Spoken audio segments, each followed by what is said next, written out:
मधु। So friends, आज इस video में हम क्लास 10th साइंस का chapter number 3 which is metals and non metals के 15 सबसे इंपॉर्टेंट क्वेश्चंस के बारे में डिस्कस करेंगे। सो फ्रेंड्स, ये आपके केमिस्ट्री का चैप्टर नंबर 3 है एंड ये बहुत ही इंपॉर्टेंट चैप्टर है। मेटल्स एंड नॉन मेटल्स का मैंने फुल एक्सप्लेनेशन का वीडियो ऑलरेडी चैनल पर अपलोड किया हुआ है। आज इस वीडियो में हम मेटल्स एंड नॉन मेटल्स के 15 सबसे इंपॉर्टेंट क्वेश्चंस के बारे में डिस्कस करेंगे एंड इन 15 क्वेश्चंस में प्रीवियस ईयर क्वेश्चंस भी इंक्लूडेड हैं। ठीक है, क्योंकि फ्रेंड्स मैं पिछले साल खुद 10th क्लास में थी एंड मैंने खुद ये देखा कि चैप्टर के बीच में से कैसे क्वेश्चंस पूछे जाते हैं, इसीलिए मैंने अपने एक्सपीरियंस के बेसिस पर आपके लिए ये 15 इंपॉर्टेंट क्वेश्चंस सिलेक्ट किए हैं। So this video is going to be very helpful for you all, so watch this video till the end. So friends, start करते हैं।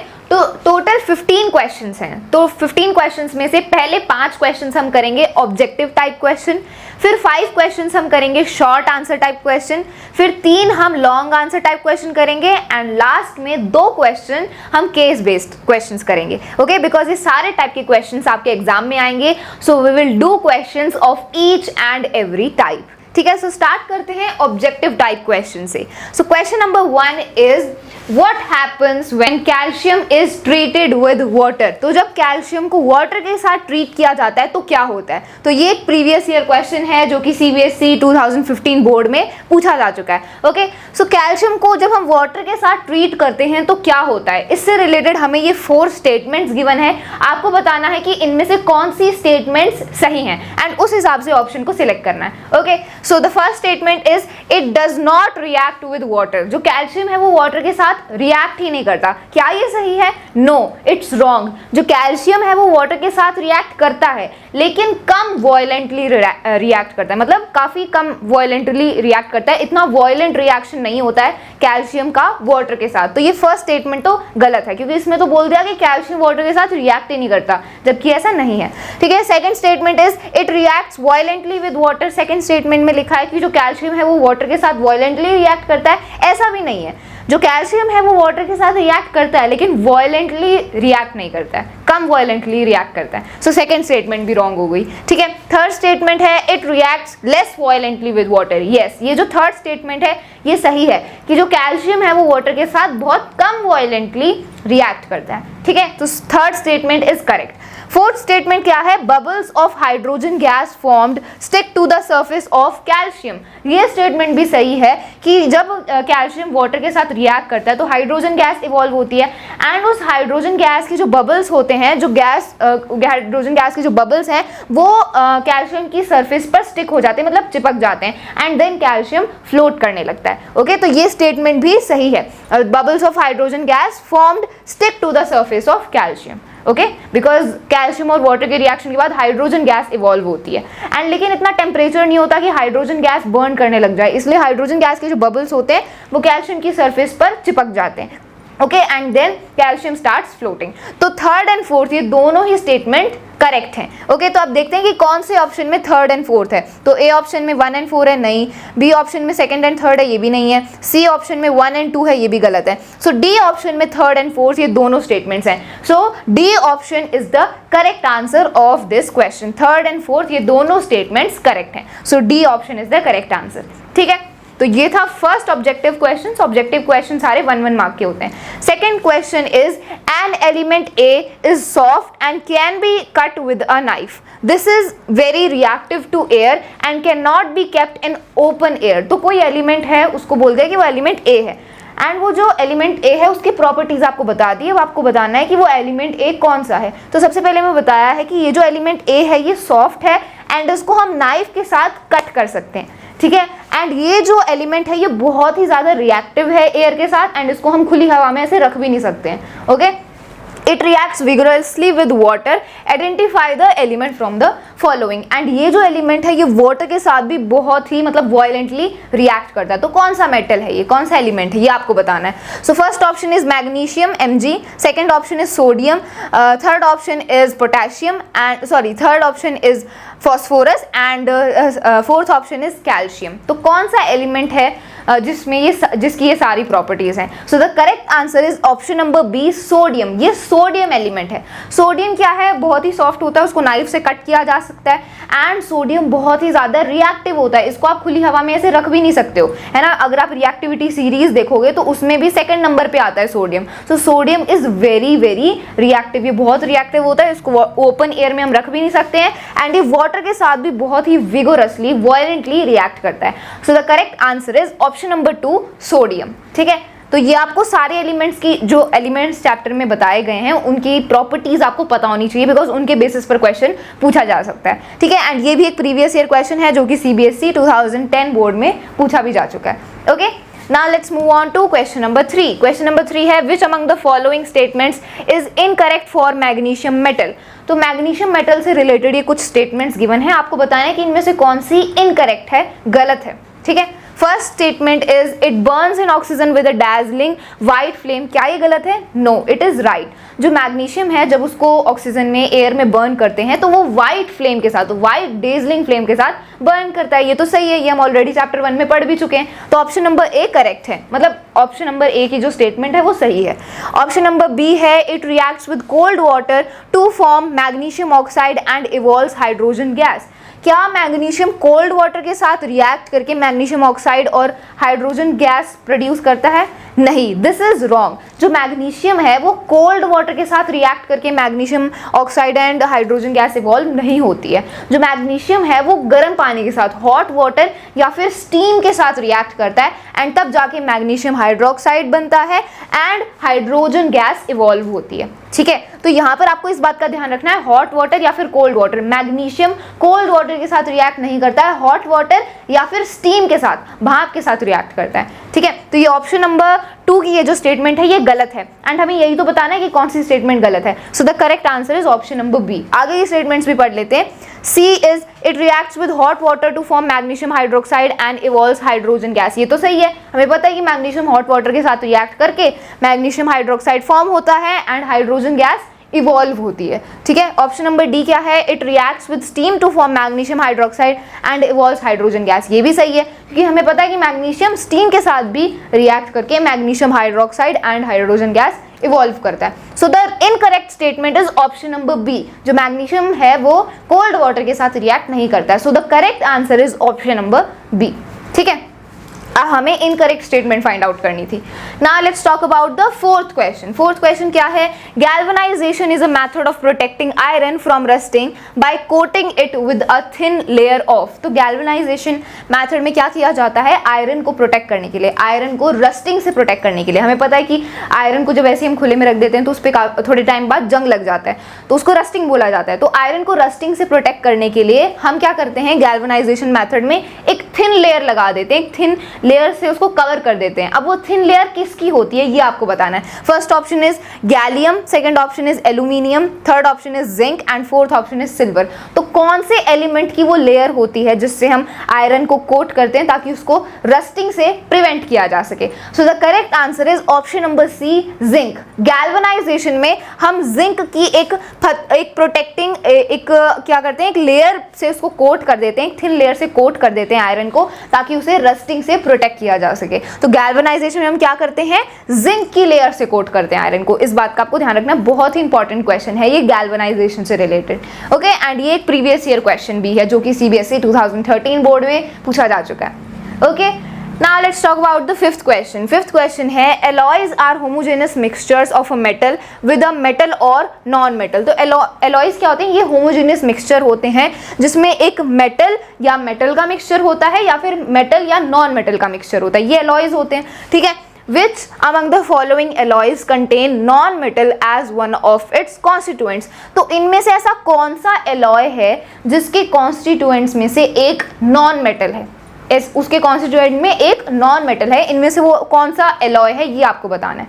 ठीक है, first option is brass, second option is bronze, third option is amalgam and fourth option is steel. So the correct answer is option number D, steel. Steel एक ऐसा alloy है जिसमें एक constituent, एक कंपोनेंट नॉन मेटल है। Steel किससे बना होता है? आयरन एंड और दूसरे सब्सटेंस से मिलकर बनता है, एंड वो दूसरा सब्सटेंस मेनली कार्बन होता है। ठीक है, कार्बन जो है वो नॉन मेटल स्टील को बनाने में यूज किया जाता है। तो कार्बन एक कॉन्स्टिट्यूएंट है जो कि एक नॉन मेटल है स्टील को बनाने के लिए। ठीक है, एंड कार्बन क्या करता है? कार्बन आयरन को स्ट्रेंथ प्रोवाइड करता है।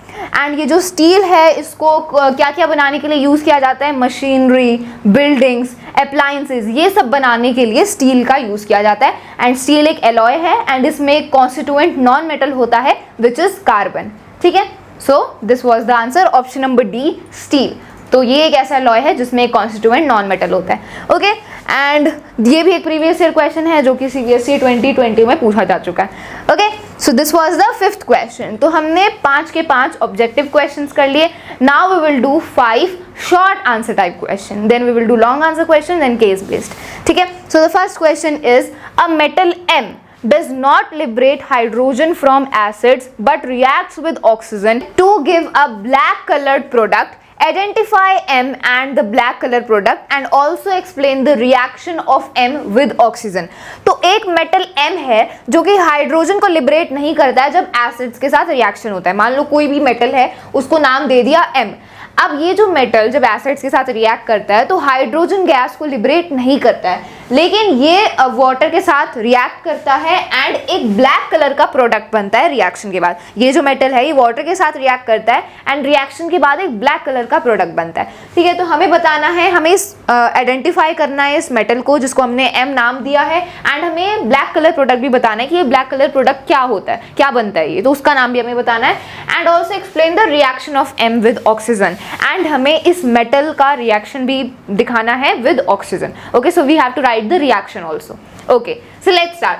तो ये मेटल कौन सा है? This metal is copper. जो कॉपर है वो हाइड्रोजन गैस को लिबरेट नहीं करता है जब उसका एसिड के साथ रिएक्शन होता है, बिकॉज हमें पता है जो कॉपर है वो हाइड्रोजन से कम रिएक्टिव है। अगर आप रिएक्टिविटी सीरीज देखोगे, सो copper is less reactive than the hydrogen.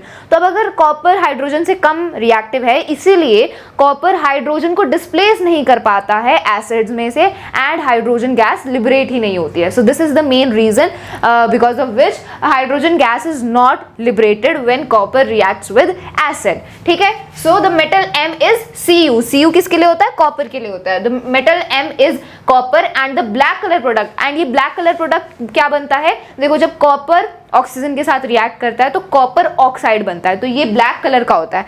तो ये ब्लैक कलर प्रोडक्ट क्या है? कॉपर ऑक्साइड, एंड इसका फॉर्मूला है CuO।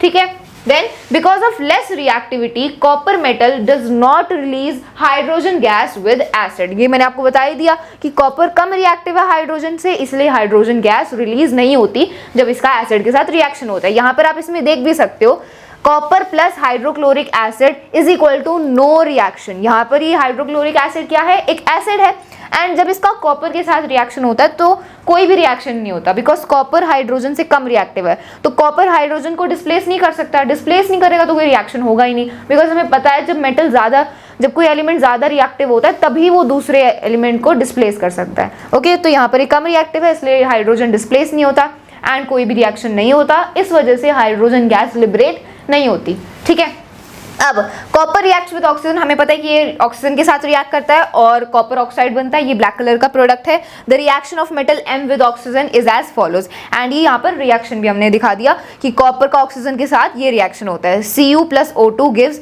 CuO, एंड इसको आप बैलेंस करोगे तो बैलेंस इक्वेशन होगी 2Cu plus O2 gives 2CuO, hence metal M is copper. ठीक है, तो ये इसका आंसर है। Now let's talk about the second question. अब ये जो short answer question है ये 2 या 3 मार्क्स के ही होते हैं, so according to that you have to write your answer. Second question है, what are ionic compounds? Why do ionic compounds not conduct electricity in the solid state? Ionic compounds क्या होते हैं, and ionic compounds solid state में, जब वो solid state में होते हैं तब वो इलेक्ट्रिसिटी को कंडक्ट क्यों नहीं करते, ये हमसे पूछा है। So this is also previous year question asked in CBSE board 2019।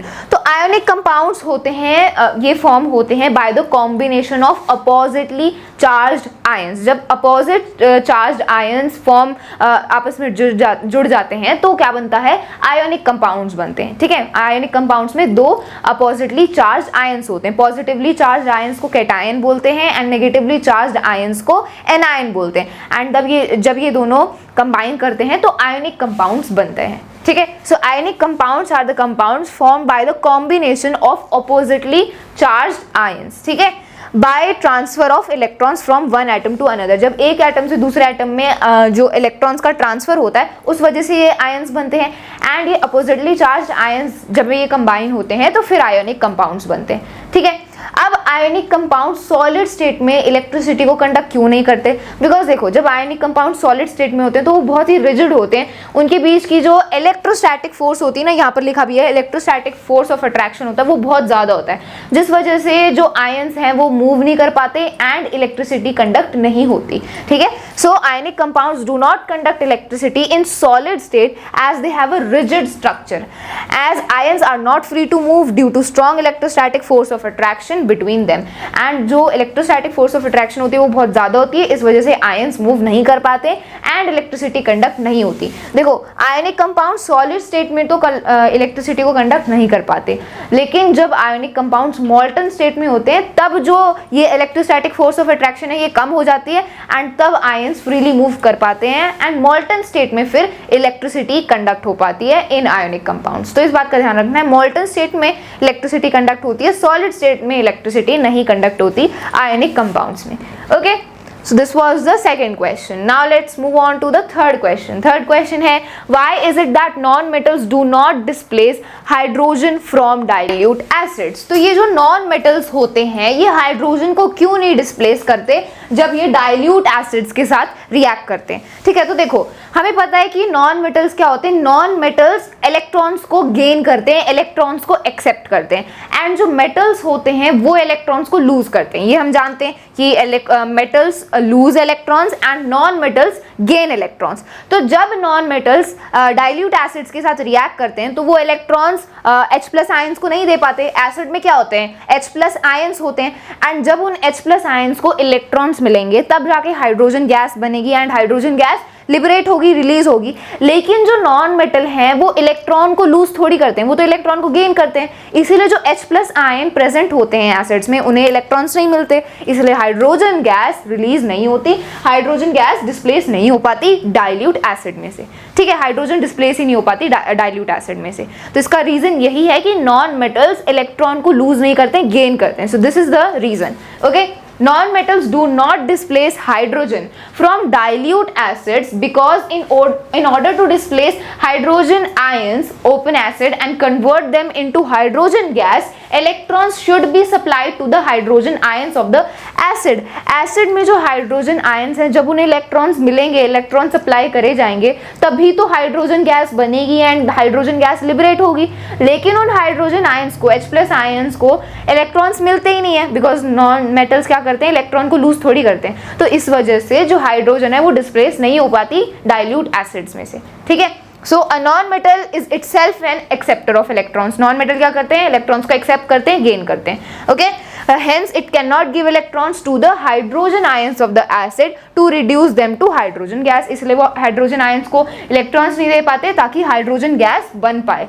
Then as a result non-metals are not able to displace hydrogen ions from methods to form hydrogen gas। and यही एक reason है कि वो hydrogen ions को displace कर ही नहीं पाते dilute acid में ताकि हाइड्रोजन गैस बन पाए। Okay, so this is the reason behind it। तो ये हमारा था third question. now let's move on to fourth question। fourth question है, a shining metal M on burning gives a dazzling white flame and changes to a white powder N। बहुत easy question है, इसके बारे में तो हम chapter 1 में भी पढ़ चुके हैं, पिछले क्वेश्चन में भी इसका जिक्र था। तो एक मेटल है, एक शाइनिंग मेटल है, उसको नाम हमने दे दिया M, एंड जब ये मेटल बर्न होता है तो ये एक डेजलिंग वाइट फ्लेम से बर्न होता है एंड फिर बर्न होने के बाद क्या बनता है, एक पाउडर बन जाता है इसका, उस पाउडर को हमने नाम दे दिया N। अब उससे रिलेटेड हमसे ये 3 क्वेश्चन पूछे हैं। आइडेंटिफाई M एंड N, हमें बताना है कि ये मेटल M कौन सा है एंड ये जो पाउडर N बनता है ये क्या है, हमें दोनों के नाम बताने हैं। Then represent the above reaction in the form of a balance chemical equation, फिर हमें ये जो रिएक्शन हुआ इसकी एक बैलेंस केमिकल इक्वेशन भी लिखनी है। एंड फिर तीसरा क्वेश्चन पूछा है डज M अंडरगो ऑक्सीडेशन और reduction in this reaction, and जब M का रिएक्शन, इस M मेटल का रिएक्शन होता है, जब ये ऑक्सीजन में बर्न करता है तो क्या ये ऑक्सीडेशन हो, इसका ऑक्सीडेशन होता है या रिडक्शन होता है, ये भी हमें एक्सप्लेन करना है। ठीक है, तो ये भी एक प्रीवियस ईयर क्वेश्चन है जो कि CBSE 2020 में पूछा जा चुका है। Okay, so let's see the answers. तो ये मेटल M क्या है आपको नाम से ही पता चल गया होगा, ये डिस्क्रिप्शन पढ़ के ही पता चल गया होगा that this metal is magnesium, क्योंकि हमें पता है मैग्नीशियम जब भी बर्न होता है तो वो एक डेजलिंग वाइट फ्लेम से बर्न होता है। तो ये पहली लाइन पढ़ते ही आपको पता चल जाना चाहिए that which metal we are talking about. सो M क्या है, M इज मैग्नीशियम। अब बर्न होने के बाद एक व्हाइट पाउडर बन जाता है, वो व्हाइट पाउडर क्या होता है, मैग्नीशियम ऑक्साइड होता है। सो N is magnesium oxide, because जब ये एयर में बर्न होता है तो ये ऑक्सीजन के साथ रिएक्ट कर रहा है, तो मैग्नीशियम प्लस ऑक्सीजन क्या बनता है, मैग्नीशियम ऑक्साइड बनता है। तो वो पाउडर होता है मैग्नीशियम ऑक्साइड जो कि व्हाइट कलर का होता है। So this metal M is magnesium and the powder N is magnesium oxide. ठीक है, अब दूसरा क्वेश्चन पूछा था represent the above reaction in form of a balance chemical equation. अब इस रिएक्शन की हमें इक्वेशन भी बनानी है। तो देखो इक्वेशन क्या बनेगी, magnesium plus oxygen gives magnesium oxide. Simple, इसको बैलेंस कर दो तो ये हो जाएगा 2Mg plus O2 gives 2MgO। ठीक है, तो ये Mg जो मेटल होता है ये सॉलिड स्टेट में होता है, जो ऑक्सीजन है वो गैसियस स्टेट में होती है, एंड ये जो पाउडर बनता है मैग्नीशियम ऑक्साइड ये भी सॉलिड स्टेट में होता है। तो यहाँ पर हमने इसके स्टेट्स भी लिख दिए। या फिर इस बैलेंस केमिकल इक्वेशन को आप ऐसे भी लिख सकते हो, क्योंकि यहाँ पर तो हमने मेटल की जगह जो हमारा M मेटल था उसकी जगह हमने मैग्नीशियम लिख दिया, लेकिन अगर आप मैग्नीशियम की जगह सिर्फ ये M मेटल से अगर आप इक्वेशन बनाओगे तो ये इक्वेशन बनेगी 2M plus O2 gives 2MO2। ये M क्या है, ये M मेटल मैग्नीशियम है। ठीक है, तो अगर आप M से ये इक्वेशन बनाओगे तो ऐसी बनेगी। ठीक है, this is the balance chemical equation. फिर है डज M अंडरगो ऑक्सीडेशन और रिडक्शन इन दिस रिएक्शन। अब मैग्नीशियम का ये जो रिएक्शन हो रहा है ऑक्सीजन के साथ, तो मैग्नीशियम के साथ ऑक्सीडेशन हो रही है या रिडक्शन हो रही है। तो देखो हमें पता है कि मैग्नीशियम का ऑक्सीजन के साथ रिएक्शन हो रहा है। तो अब देखो यहाँ पर रिएक्शन के बाद मैग्नीशियम के साथ ऑक्सीजन जुड़ गई है, ऑक्सीजन ऐड हो गई है। तो हमें पता है कि जब भी किसी एलिमेंट में ऑक्सीजन ऐड होती है तो क्या होता है, ऑक्सीडेशन होता है। तो यहाँ पर मैग्नीशियम का ऑक्सीडेशन हो रहा है बिकॉज रिएक्शन के बाद मैग्नीशियम ऑक्साइड बन रहा है। ठीक है, so M metal will undergo oxidation reaction as oxygen is added to metal M and MO2 metal oxide is formed, है ना, ऑक्सीजन ऐड हो रही है तो ऑक्सीडेशन रिएक्शन हो रहा है। Then a piece of shining metal M is burnt in air, a white powder of metal oxide is formed. Shining metal is magnesium ribbon which burns with a dazzling white flame and white powder is, which formed is magnesium oxide। तो यहाँ पर ये statement में भी लिख दिया।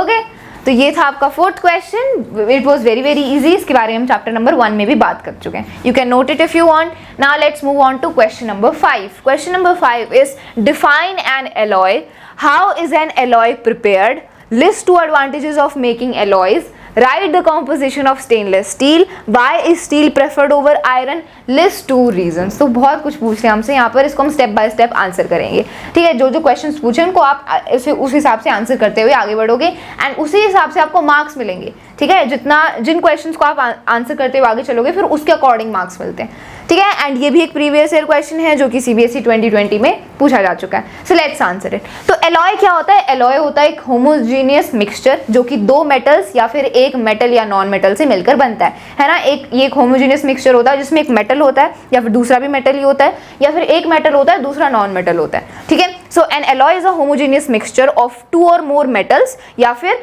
और a metal and a non metal, 2 या 2 से ज्यादा मेटल्स हो सकते हैं या फिर एक मेटल या नॉन मेटल हो सकता है। ठीक है, that is known as alloy. अब preparation of an alloy, alloy को हम बनाते कैसे हैं, बिकॉज फिर हमसे पूछा है how is an alloy prepared. So preparation of an alloy, it is first prepared by first melting the primary metal and then dissolving the other elements in it in definite proportions. तो इसमें सबसे पहले क्या किया जाता है, सबसे पहले जो प्राइमरी मेटल है मतलब जो मेन मेटल है उसको मेल्ट किया जाता है एंड फिर उसमें जो अदर एलिमेंट्स हैं, जो दूसरे एलिमेंट्स हैं, चाहे वो मेटल हो नॉन मेटल हो, उनको डिसॉल्व किया जाता है डेफिनाइट प्रोपोर्शन में, मतलब एक फिक्स क्वांटिटी में एक डेफिनाइट प्रोपोर्शन में ऐड किया जाता है। ऐसे ही नहीं कम ज्यादा हो सकता है, फिक्स होता है बिल्कुल जो क्वांटिटी हम ऐड करते हैं उसमें। ठीक है, फिर क्या होता है, इट इज देन कुक to room temperature and then उसको कुक किया जाता है रूम टेम्परेचर में। Okay, then advantages of making alloy, फिर हमसे पूछा है कि एलॉय बनाने के एडवांटेजेस क्या हैं, क्या फायदे हैं। First advantages, alloys are more resistant to corrosion and second is they have high tensile strength. तो जो एलॉयज होते हैं वो ज़्यादा रेजिस्टेंट होते हैं कोरोजन के, मतलब इतनी जल्दी वो कोरोड नहीं होते। जैसे हम देखते हैं जो प्योर मेटल्स होते हैं जैसे कि आयरन, तो वो बहुत जल्दी कोरोड हो जाते हैं, बहुत जल्दी उन पर जंग लग जाती है एंड इस वजह से फिर उनको आगे फर्दर पर्पसेस के लिए यूज़ नहीं किया जा सकता। लेकिन जो एलॉयज होते हैं वो कोरोजन के लिए ज़्यादा रेजिस्टेंट होते हैं, मतलब इतनी जल्दी वो कोरोड नहीं होते, ठीक है। एंड देन दूसरा एडवांटेज है कि उनकी हाई टेंसाइल स्ट्रेंथ होती है। टेंसाइल स्ट्रेंथ का मतलब होता है, एक टाइप से अगर मैं सिंपल लैंग्वेज में समझाऊं तो इतनी जल्दी वो टूटते नहीं है, दे आर स्ट्रॉन्ग, ठीक है। अगर आप उनको तोड़ने की ऐसी कोशिश करोगे, ज़्यादा टेंशन स्ट्रेस दोगे तो फिर वो टूटते नहीं है, okay. And they are strong, तो इसी को टेंसाइल स्ट्रेंथ बोला जाता है। So they have high tensile strength.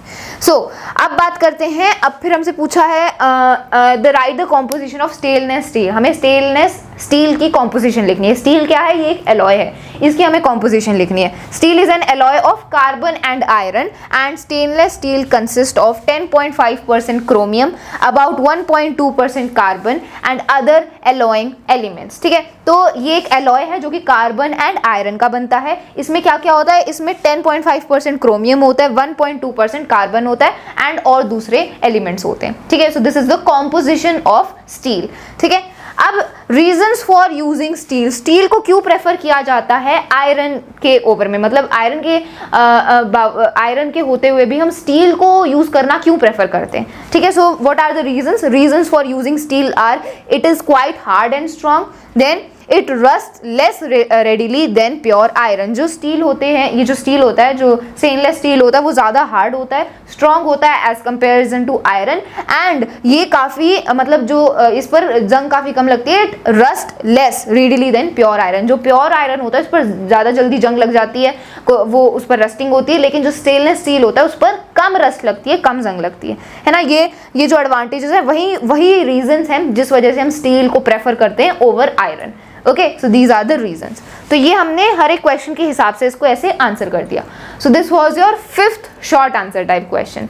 So now we will talk about the long answer question. हमने शॉर्ट आंसर क्वेश्चंस कर लिए, अब हम 3 लॉन्ग आंसर टाइप क्वेश्चन करेंगे। सो the first question is state 5 uses each of metal and non metals. तो हमें यहाँ पर मेटल एंड नॉन मेटल के 5 यूजेस बताने, okay. So this is a very important question because हमारा पूरा ये जो चैप्टर है ये मेटल्स एंड नॉन मेटल्स के बारे में ही है, तो आपको इनके यूजेस तो पता ही होने चाहिए। So first of all uses of metals. So पहला यूज है lead metal is used in making car batteries. Car की बैटरीज को बनाने के लिए लेड मेटल का यूज किया जाता है। Zinc is used for galvanising iron to protect it from rusting. ये हम डिस्कस कर ही चुके हैं कि आयरन को रस्टिंग से बचाने के लिए जिंक को यूज किया जाता है, उसे गैल्वेनाइज करने के लिए। गैल्वेनाइजेशन मेथड में क्या होता है कि आयरन को कोट कर दिया जाता है जिंक की लेयर से, ठीक है। So zinc is used for galvanising iron to protect it from rusting, तो ये दूसरा यूज है। Then iron, copper and aluminium are used to make utensils and इन तीनों मेटल का यूज किया जाता है यूटेंसिल्स बनाने के लिए, जैसे आयरन, कॉपर एंड एल्यूमिनियम, ठीक है। यूटेंसिल्स मतलब बर्तन। Then copper and aluminium metals are used to make electrical wires and जो इलेक्ट्रिकल वायर्स होती है जिनमें से इलेक्ट्रिसिटी ट्रैवल करती है, इन इलेक्ट्रिकल वायर्स को बनाने के लिए कॉपर एंड एल्यूमिनियम मेटल का यूज किया जाता है, ठीक है।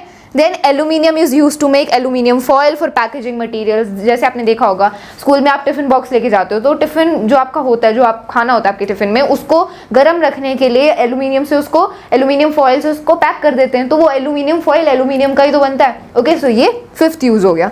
Then uses of non metals. अब नॉन मेटल्स के हम 5 यूजेस देखेंगे। So first use is hydrogen is used in the hydrogenation of vegetable oils. Vegetable oils की हाइड्रोजनेशन के लिए हाइड्रोजन का यूज किया जाता है। हाइड्रोजन एक नॉन मेटल है, ठीक है। Carbon is used to make electrodes of electrolytic cells and dry cells. Dry cells and electrolytic cells के इलेक्ट्रोड्स को बनाने के लिए कार्बन का यूज किया जाता है। Then nitrogen is used in the manufacture of ammonia, nitric acid and fertilisers. जो फर्टिलाइजर्स होते हैं, एमोनिया, निट्रिक एसिड, इन सभी के मैन्युफैक्चर के लिए नाइट्रोजन का यूज किया जाता है। नाइट्रोजन भी एक नॉन मेटल है, ठीक है। Sulphur is used for producing sulphuric acid. Sulphuric acid बनाने के लिए सल्फर का यूज किया जाता है, simple. Then liquid hydrogen is used as rocket fuel and rocket के फ्यूल की तरह यूज किया जाता है लिक्विड हाइड्रोजन को। हाइड्रोजन गैसियस फॉर्म में भी होती है, लिक्विड फॉर्म में भी होती है, तो लिक्विड हाइड्रोजन को रॉकेट के फ्यूल की तरह यूज किया जाता है। तो ये 5 यूजेस हैं नॉन मेटल्स के। तो ये हमारा पहला लॉन्ग आंसर क्वेश्चन था जिसमें हमने मेटल एंड नॉन मेटल के 5 यूजेस बताए। Now let's talk about the second question. Second question है give the steps involved in the extraction of metals of low and medium reactivity from their respective sulphide ores. तो हमें क्या बताना है, हमें यहाँ पर स्टेप्स बताने हैं which are involved in the extraction of metals जो कि लो एंड मीडियम रिएक्टिव है, एंड हमें उनके सल्फाइड ओर से बताना है कि कैसे उन्हें एक्सट्रैक्ट किया जाता है। ठीक है, तो हमने देखा कि रिएक्टिव सीरीज में रिएक्टिव मेटल्स भी होते हैं, रिएक्टिव एलिमेंट्स होते हैं जो काफ़ी रिएक्टिव होते हैं, फिर मीडियम होते हैं एंड देन सबसे कम रिएक्टिव एलिमेंट्स होते हैं। तो हमें medium reactive and low reactive metals के एक्सट्रैक्शन के स्टेप्स हमें बताने हैं with their respective sulphide ores. ठीक है, एंड ये एक प्रीवियस ईयर क्वेश्चन है asked in CBSE board 2019 and 18, so it is a very very important question. ठीक है, सो इसका आंसर क्या है, during extraction of metals of low and medium reactivity a respective sulphide ore is first heated in air. तो देखो अब पहले जब भी हम मेटल को एक्सट्रैक्ट कर रहे होते हैं, चाहे वो मीडियम रिएक्टिविटी का हो, लो रिएक्टिविटी का हो, तो उसमें सबसे पहले क्या किया जाता है कि उसकी सल्फाइड ओर को हीट किया जाता है ताकि उसकी ऑक्साइड को हम ऑब्टेन कर पाएं। सल्फाइड ओर को एयर में हीट किया जाता है ताकि हम उसकी ऑक्साइड को ऑब्टेन कर पाएं। ठीक है, this helps in obtaining oxide of metal. And जब हम सल्फाइड ओर को हीट करते हैं तो फिर वो उसकी ऑक्साइड में कन्वर्ट हो जाता है, एंड जब उस मेटल की ऑक्साइड में कन्वर्ट हो जाता है फिर उस मेटल की ऑक्साइड से उस मेटल को ऑब्टेन करना, एक्सट्रैक्ट करना ईजी हो जाता है। ठीक है, तो सबसे पहले सल्फाइड ओर को कन्वर्ट किया जाता है हीट करके ऑक्साइड में, देन उसे हीट करके फिर हमें मेटल मिलता है। ठीक है, then it is easier to extract a metal from its oxide rather than from its sulfide। and किसी भी मेटल को एक्सट्रैक्ट करने के लिए ना उसकी ऑक्साइड से एक्सट्रैक्ट करना इजी होता है as compared to the sulphide, because sulphide में तो पहले हीट करके हमें ऑक्साइड मिलती है, फिर ऑक्साइड को हीट करके हमें मेटल मिलता है। तो ऑक्साइड से ही हीट करके मेटल को एक्सट्रैक्ट करना ज़्यादा ईजी है rather than the sulphide ore. ठीक है, Hence this step is used. Mercury is a metal of low reactivity। तो यहाँ पर हम इस एग्जाम्पल से समझेंगे। सबसे पहले हम एक लो रिएक्टिविटी का मेटल लेंगे, फिर हम एक मीडियम रिएक्टिविटी का मेटल लेंगे एंड देखेंगे कि उनको कैसे एक्सट्रैक्ट किया जाता है। तो सबसे पहले मर्क्यूरी। तो मर्क्यूरी क्या है, एक मेटल है जो कि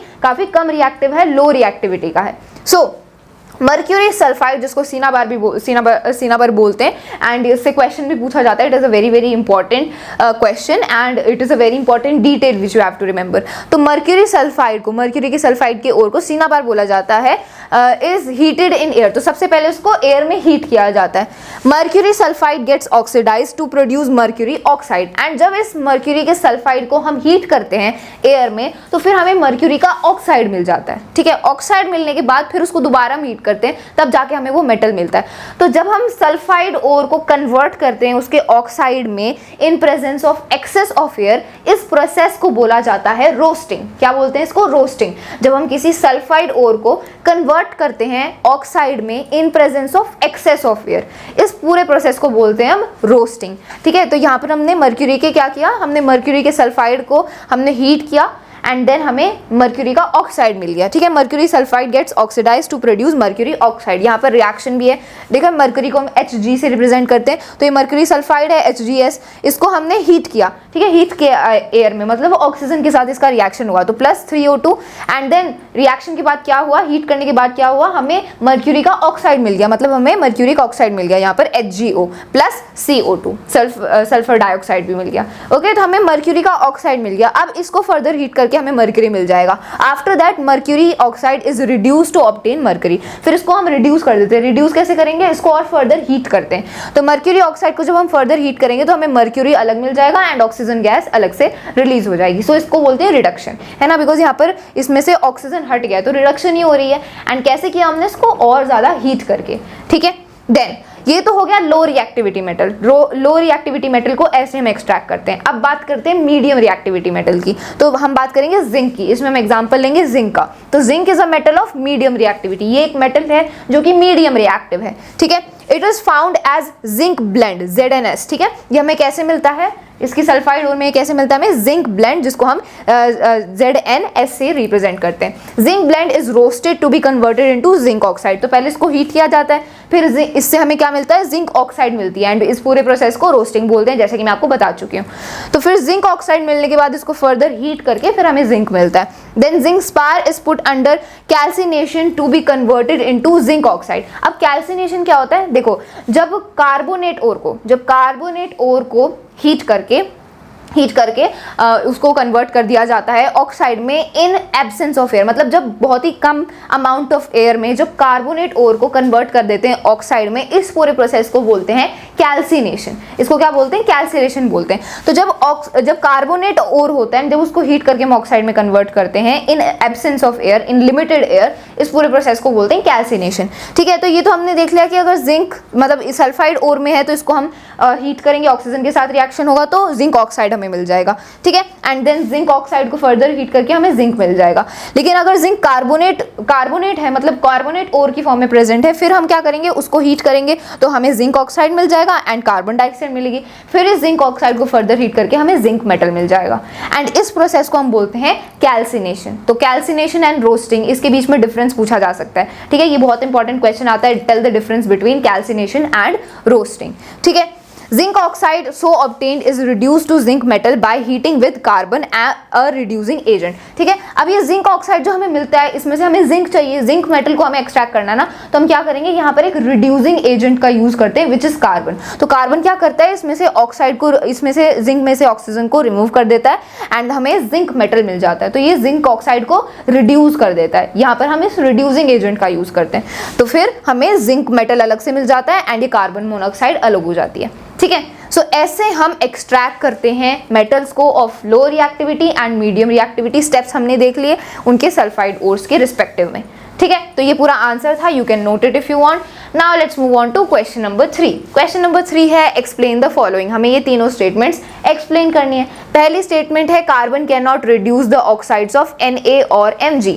तो जो कार्बन है वो इन मेटल्स की ऑक्साइड को रिड्यूस नहीं कर सकता। जैसे अभी हमने पिछले क्वेश्चन में देखा कि जिंक ऑक्साइड को तो कार्बन ने रिड्यूस कर दिया था एंड हमें जिंक अलग से मिल गया था, लेकिन ये जो मेटल्स हैं सोडियम एंड मैग्नीशियम, इनकी ऑक्साइड्स को कार्बन रिड्यूस नहीं कर पाता। क्यों, इसका हमें रीजन देना है, इसको एक्सप्लेन करना है। So sodium and magnesium are highly reactive metals, hence they have higher affinity to oxygen than to carbon. Due to this carbon fails to reduce the oxides of sodium और magnesium. ये जो sodium और magnesium है ये बहुत ही reactive metals हैं, है ना, ये रिएक्टिविटी सीरीज में ऊपर आते हैं सबसे, तो ये बहुत ही रिएक्टिव मेटल्स हैं इस वजह से। एंड इनकी जो एफिनिटी है ना, एफिनिटी ये ऑक्सीजन के साथ ज्यादा है। एफिनिटी मतलब एक टाइप से बाइंडिंग, इन मेटल्स की बाइंडिंग ऑक्सीजन के साथ ज्यादा है रेदर देन कार्बन। इसलिए जो कार्बन है वो इनकी ऑक्साइड्स को रिड्यूस नहीं कर पाता है। ठीक है, तो यही रीजन है carbon fails to reduce the oxides of sodium और magnesium because they are very reactive. ठीक है, दूसरी स्टेटमेंट है iron articles are galvanised. Iron के आर्टिकल्स को हमें पता है गैल्वेनाइज किया जाता है, तो ऐसा क्यों है इसको हमें एक्सप्लेन करना है। तो हमें पता है आयरन के जो भी आर्टिकल्स होते हैं, आयरन का जो भी सामान होता है उस पर जंग लग जाती है, रस्टिंग होती है, तो उससे प्रोटेक्ट करने के लिए हम उसको जिंक की एक पतली लेयर से कोट कर देते हैं, इसे ही गैल्वेनाइजेशन बोला जाता है। तो यही हमें एक्सप्लेन करना है। Iron has a tendency to react with atmospheric moisture, this process is called rusting and leads to corrosion of iron. हमें पता है कि जो आयरन है वो एटमॉस्फेरिक मॉइस्चर के साथ रिएक्ट करता है एंड आयरन के ऊपर एक रस्ट की लेयर फॉर्म हो जाती है जिसको हम हिंदी में बोलते हैं जंग लगना। तो इस वजह से आयरन का कोरोजन हो जाता है एंड देन उसको आगे पर्पसेस के लिए यूज नहीं किया जा सकता। तो इसलिए इससे प्रोटेक्ट करने के लिए आयरन को क्या किया जाता है, आयरन को जिंक की लेयर से कोट कर दिया जाता है, इसी को गैल्वेनाइजिंग बोलते हैं। ठीक है, iron articles are galvanised to prevent rusting of iron, simple. ठीक है, ये हम डिस्कस कर भी चुके हैं। थर्ड स्टेटमेंट है metals like Na, K, Ca and Mg, मतलब sodium, potassium, calcium and magnesium are never found in their free state in nature. ये जो मेटल्स हैं ये कभी भी अपने फ्री स्टेट में नहीं पाए जाते नेचर में। ऐसा क्यों है? The reason is these metals are highly reactive metals. They can easily form compounds with most of the elements. Due to this, these metals are not found in their free state in nature. अभी हमने जैसे discuss ही किया कि ये जो magnesium, sodium, potassium, calcium, ये काफ़ी reactive metals हैं, ये बहुत ही रिएक्टिव मेटल्स हैं। तो इस वजह से ये किसी भी कंपाउंड के साथ किसी भी एलिमेंट के साथ अपना कंपाउंड बना लेते हैं। ठीक है, इतने ज़्यादा ये रिएक्टिव हैं, किसी भी एलिमेंट के साथ कंपाउंड बना लेते हैं। तो ये इसीलिए अपनी फ्री स्टेट में कभी एग्जिस्ट ही नहीं करते नेचर में। So this is the reason because they are very reactive and they form compounds with most of the elements. ठीक है, तो ये इसका रीजन है। तो हमने तीनों स्टेटमेंट्स को एक्सप्लेन कर दिया। So this was the third long answer question. तो हमने सारे लॉन्ग आंसर क्वेश्चन कर लिए। अब हम 2 केस बेस्ड क्वेश्चन करेंगे। ठीक है, so the first case based question में क्या होता है, केस दिया जाता है, आपको एक सिचुएशन दी जाती है, फिर उस टॉपिक से रिलेटेड क्वेश्चन पूछे जाते हैं, 3 या 4 मार्क्स की होती है case based question. So let's start. So the first question is analyze the following reactivity series given below and answer the questions that follow. तो हमें ये reactivity series को analyze करना है एंड फिर इससे related जो questions given है उनको हमें आंसर करना है. तो reactivity series पर based question पूछे जाएंगे. ठीक है, तो reactivity series क्या होती है, ये एक sequence होता है कि कौन सा एलिमेंट कितना रिएक्टिव है, कौन ज़्यादा रिएक्टिव है, कौन कम रिएक्टिव है. तो ये सीरीज होती है, एक सीक्वेंस होता है. ठीक है, जैसे जैसे हम इसमें ऊपर मूव करते हैं तो ये रिएक्टिव होते जाते हैं. ठीक है, जैसे जैसे हम ऊपर जाते जाएंगे तो ये जो एलिमेंट्स हैं ये रिएक्टिव हैं, जो ऊपर वाले एलिमेंट्स हैं वो ज़्यादा रिएक्टिव हैं, एंड जैसे जैसे हम नीचे जाते जाएंगे सीरीज में तो रिएक्टिविटी कम होती जाएगी. ठीक है, so this is the reactivity series. अब इससे रिलेटेड क्वेश्चन देखते हैं. First question is which of the two metals is more reactive, copper और सिल्वर. तो कॉपर ज़्यादा रिएक्टिव है या सिल्वर. तो सीरीज में देखो जो ऊपर है वो ज़्यादा रिएक्टिव है, जो नीचे है वो कम रिएक्टिव है. तो यहाँ पर हम सीरीज में देखें तो कॉपर यहाँ पर है, कॉपर के नीचे सिल्वर है. तो ऊपर कौन है रिएक्टिविटी सीरीज में, कॉपर ऊपर है. तो जो एलिमेंट ऊपर होता है वो ज़्यादा रिएक्टिव है एंड जो नीचे होता है वो कम रिएक्टिव होता है. तो कॉपर सिल्वर से ऊपर है, तो कॉपर और सिल्वर में ज़्यादा रिएक्टिव कौन है, कॉपर रिएक्टिव है एंड सिल्वर कम रिएक्टिव है. ठीक है, तो इसका आंसर हो जाएगा कॉपर. फिर पूछा है what will happen if a strip of zinc is emerged in a solution of copper sulphate solution. अगर एक कॉपर सल्फेट के सॉल्यूशन में अगर हम एक जिंक की स्ट्रिप को ऐड कर दें, जिंक की स्ट्रिप को इमर्ज कर दें तो फिर क्या होगा. तो देखो हमें पता है कि जो जिंक है, जिंक यहाँ पर है एंड कॉपर यहाँ पर है. जिंक ज़्यादा रिएक्टिव है कॉपर से, तो जिंक क्या करेगा, कॉपर के सल्फेट की सॉल्यूशन में से कॉपर को डिस्प्लेस कर देगा. ठीक है, एंड जिंक सल्फेट बन जाएगा एंड जो कॉपर सल्फेट का जो ब्लू कलर है वो चेंज हो जाएगा. ठीक है, बिकॉज ये क्यों होगा, बिकॉज जिंक कॉपर को डिस्प्लेस कर देगा, because it is more reactive than copper. ये आगे हम आंसर में देखेंगे भी. ठीक है, then if copper is kept open in air it slowly loses its shining brown face and gains a green coating. Which compound forms this green coating. तो जब कॉपर को हम ऐसे खुले में रखते हैं तो पहले वो बहुत शाइनी ब्राउन कलर का होता है, लेकिन धीरे धीरे ये जो शाइनिंग होती है कम हो जाती है एंड कॉपर के ऊपर एक ग्रीन कोटिंग आ जाती है. तो ये ग्रीन कोटिंग, ये कंपाउंड क्या होता है. तो देखो जो कॉपर है ना वो हवा में प्रेजेंट कार्बन डाइऑक्साइड से रिएक्ट करता है एंड कॉपर कार्बोनेट ये कंपाउंड बन जाता है कॉपर की लेयर के ऊपर एंड इस वजह से ग्रीन कोटिंग, यही वो ग्रीन कोटिंग होती है कॉपर कार्बोनेट. ठीक है, बिकॉज जो कॉपर है वो कार्बन डाइऑक्साइड के साथ रिएक्ट करके ये कंपाउंड बना लेता है and that's why the colour of copper changes from shiny brown to green. ठीक है, तो ये इसका आंसर है. देन बिकॉज हमें पता भी है जो कार्बन है वो कॉपर से ज़्यादा रिएक्टिव है, इसलिए यहाँ पर वो कंपाउंड बना लेता है. यहाँ पर आप देख भी सकते हो carbon is more reactive than copper. ये रिएक्टिविटी सीरीज का ही यहाँ पर रोल है. Okay, then which one of the metals magnesium, silver, zinc and copper would be displaced from the solutions of its sides by other 3 metals. तो हमसे पूछा है कि इनमें से कौन सा मेटल है जो डिस्प्लेस हो जाएगा इनमें से बाकी 3 मेटल के सोल्यूशन से. ठीक है, मतलब सिंपल हमसे ये पूछा है कि इन चारों मेटल्स में से मैग्नीशियम, सिल्वर, जिंक, कॉपर, इन चारों मेटल्स में से कौन सा मेटल्स है जो बाकी के 3 मेटल से डिस्प्लेस हो जाएगा. तो आपको बताना होगा, इसमें आपको पता करना होगा कि इन चारों मेटल्स में से सबसे कम रिएक्टिव वाला मेटल कौन सा है. जो सबसे कम रिएक्टिव होगा वो बाकी के 3 मेटल से डिस्प्लेस हो जाएगा उसके सोल्यूशन से. ठीक है, तो रिएक्टिविटी सीरीज में देखो magnesium, zinc and silver and copper, जो सबसे नीचे आ रहा है, जो सबसे कम रिएक्टिव है वो डिस्प्लेस होगा बाकी के 3 एलिमेंट से. तो यहाँ पर आप देखो मैग्नीशियम ऊपर है, देन जिंक यहाँ पर है, कॉपर यहाँ पर है, कॉपर से नीचे सिल्वर है. तो सबसे नीचे क्या है, सिल्वर है. इन चारों एलिमेंट्स में से सबसे नीचे सिल्वर है, तो सिल्वर सबसे कम रिएक्टिव है. इसीलिए जो बाकी के 3 मेटल्स है ना मैग्नीशियम, जिंक एंड कॉपर, ये तीनों सिल्वर को डिस्प्लेस कर देंगे उसके from the solution of its sides. उसके सोल्यूशन से सिल्वर को डिस्प्लेस कर देंगे because silver is the least reactive from these 4 elements. ठीक है, from these 4 metals, he metals हैं. ओके, सो यहाँ पर इसका आंसर हो जाएगा सिल्वर. तो अब ये चारों के आंसर्स आगे यहाँ पर लिखे भी हुए हैं. फर्स्ट का आंसर है कॉपर. सबसे पहले पूछा था कॉपर और सिल्वर में से कौन सा रिएक्टिव है, तो इसका आंसर कॉपर है. फिर पूछा था कि जिंक की स्ट्रिप को अगर हम इमर्स करें कॉपर सल्फेट सोल्यूशन में तो क्या होगा. So the answer is when a strip of zinc metal is put in a copper sulphate solution then the blue colour of copper sulphate solution fades gradually and red brown coating of copper is deposited on zinc strip. ऐसा क्यों होता है, क्योंकि जो zinc है वो copper को displace कर देता है कॉपर सल्फेट सोल्यूशन में से एंड जिंक सल्फेट बन जाता है एंड कॉपर मेटल अलग हो जाता है. This is an example of displacement reaction. ठीक है, देन सी हमसे पूछा था कि ये कॉपर की ये शाइनी ब्राउन सरफेस, जो ये शाइनी ब्राउन कलर होता है, ये लूज होके ग्रीन कोटिंग आ जाती है, तो ये क्यों होता है एंड ये ग्रीन कोटिंग क्या होती है? सो it is copper carbonate, basic copper carbonate. Copper reacts with moist carbon dioxide in the air and forms green coloured basic copper carbonate CuCO3. ठीक है, बिकॉज जो कार्बन है वो कॉपर से ज्यादा रिएक्टिव होता है. ठीक है, देन डी हमसे पूछा था कि इनमें से कौन सा सबसे कम रिएक्टिव मेटल है. So that is obviously silver. Explanation क्या है इसका? Least reactive metal can be displaced from its solution by other 3 metals. Silver is least reactive out of given 4 metals. तो ये इसका आंसर है. सिंपल था, रिएक्टिविटी सीरीज पर बेस्ड ये क्वेश्चंस थे जिनको हमने आंसर किया. अब मूव ऑन करते हैं सेकंड केस बेस्ड क्वेश्चन की तरफ. So second case based question में ये हमें केस गिवन है, फिर इससे रिलेटेड क्वेश्चंस गिवन होंगे. So the case is atoms that gain electrons and therefore have a net negative charge are known as anions. Conversely, atoms that lose electrons and therefore have a net positive charge are called cations. Cations tend to be metals while anions tend to be non-metals.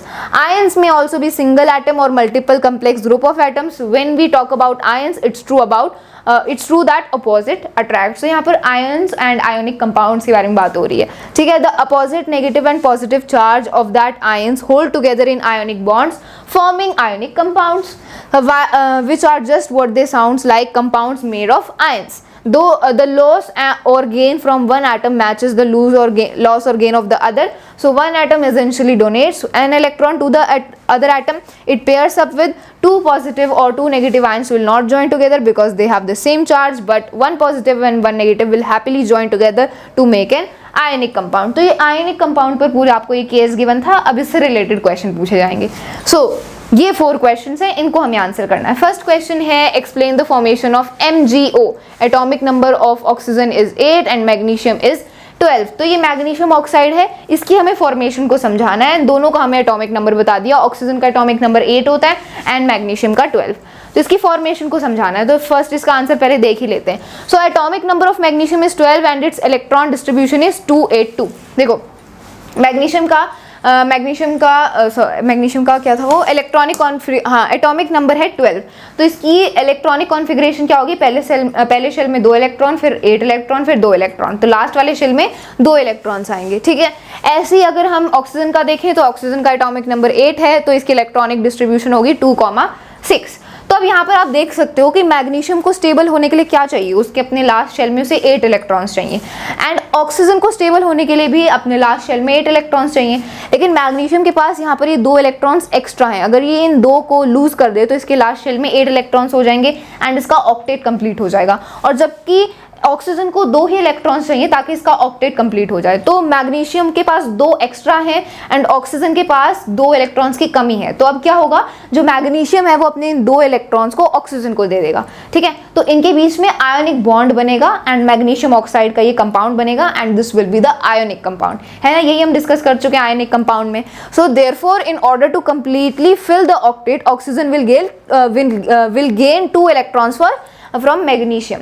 Thus, there will be a formation of ionic bond. इससे क्या होगा? इनके बीच में ionic bond बनेगा and between magnesium and oxygen and तब जाके magnesium oxide का ये कंपाउंड बनेगा which is a ionic compound. यहाँ पर डायग्राम की हेल्प से समझाया भी है.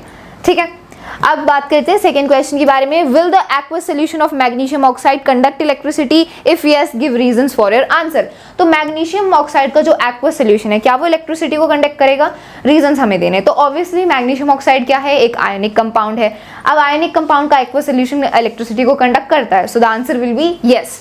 So yes, an aqueous solution of magnesium oxide will conduct electricity as magnesium oxide is an ionic compound and ions are free to move in a aqueous solution. ये हम देख ही चुके हैं. ठीक है, अब बात करते हैं थर्ड क्वेश्चन के बारे में. Name a solvent in which ionic compounds are soluble and the solvent in which they are insoluble.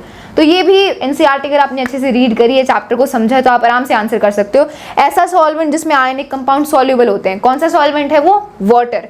And ऐसा सॉल्वेंट जिसमें आयनिक कंपाउंड्स इनसॉल्युबल होते हैं, दो सॉल्वेंट्स आर केरोसिन और यू कैन से और पेट्रोल. ठीक है, एसेट्रा. ठीक है, तो सी का आंसर होगा ionic compounds are soluble in water and insoluble in kerosene, या फिर आप कॉमा लिख के पेट्रोल भी लिख सकते हो.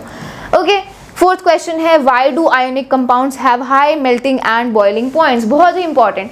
आयोनिक कंपाउंड्स का जो मेल्टिंग और बॉइलिंग पॉइंट होता है वो काफ़ी हाई होता है, ज़्यादा होता है. ऐसा क्यों? तो रीज़न इसका यही है कि जो आयनिक कंपाउंड्स के बीच में इलेक्ट्रोस्टैटिक फोर्स ऑफ अट्रैक्शन है वो काफ़ी ज़्यादा होती है, एंड इस फोर्स ऑफ अट्रैक्शन को ब्रेक करने के लिए काफ़ी एनर्जी की ज़रूरत पड़ती है, इस वजह से इसका high melting and boiling point होता है. So ionic compounds have high melting and boiling points as they have strong electrostatic forces of attraction between oppositely charged ions, and a lot of energy is required to break these strong bonds to change in state. इसीलिए काफ़ी energy की ज़रूरत पड़ती है, इसी वजह से उनके मेल्टिंग एंड बॉइलिंग पॉइंट्स काफ़ी ज़्यादा होते हैं. ठीक है, तो ये रीज़न था. So this was the second case based question. सारे क्वेश्चंस को हमने ऐसे आंसर कर दिया. So we have discussed all the 15 questions of the chapter metals and non metals. सारे क्वेश्चंस को हमने अच्छे से डिस्कस किया. प्रीवियस ईयर क्वेश्चंस भी इंक्लूडेड थे. I hope that you found these questions helpful. अगर आपको ये वीडियो हेल्पफुल लगा then share it with your friends. That's all for this video. Thank you so much.